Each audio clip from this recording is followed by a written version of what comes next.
Chapter 3, Internal and External Stressors and Mindfulness. In the stress reduction field, we find it helpful to differentiate between external and internal stressors. Here's some examples of some external stressors from a recent workshop. Demands from my employer. Someone in my family is ill and I'm the primary caregiver in addition to my job and the rest of my family. My car was sideswiped and I have to take care of it. I'm stretched financially. My son is into drugs. I was just diagnosed with cancer. You get the idea.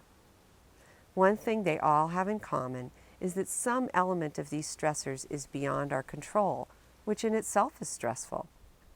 To the extent that we can change it, we do the very best we can. And then we have to cope with the part we can't control or change.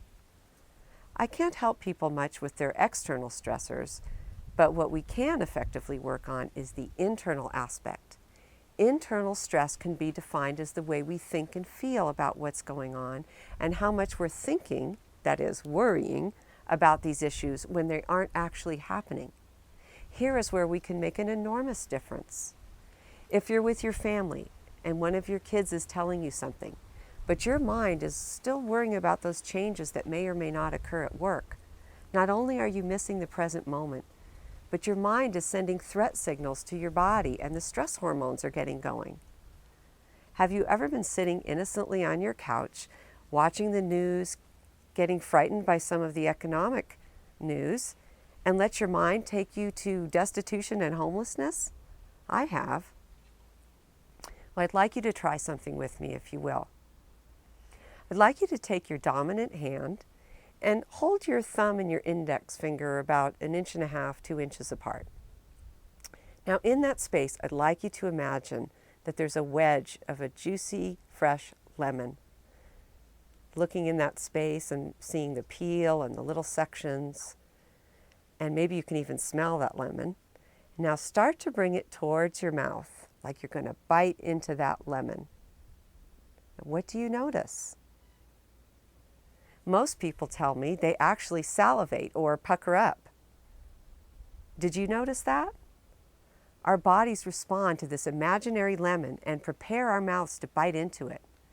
So when we worry about things that aren't actually happening in the moment, it's important to be aware what this does to our bodies. We have frightening thoughts and the adrenal glands respond.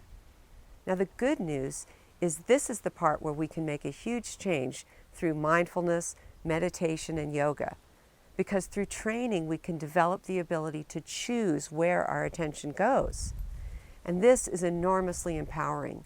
And it gives our bodies and minds the break we have been longing for.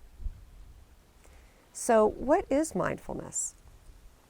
It means simply paying attention in a non-judgmental way to what's going on around us and inside us, moment to moment.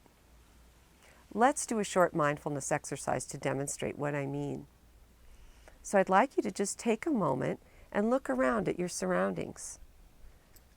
Just take them in, not critiquing them or wanting to fix them. Simply see them. And now shift your attention to your ears and to the sounds in your environment. These are the sounds of your present moment.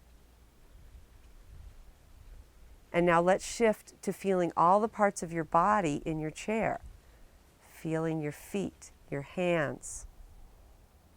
Were you able to move your attention from seeing to hearing and from hearing to feeling? You've just shown yourself that you can choose where your attention goes. And one other benefit is you may also notice that you feel more present. Through practice, we can train ourselves not to go all the way down the spiral and to appreciate the present moment. So please go to the next chapter for an in-depth look at mindfulness.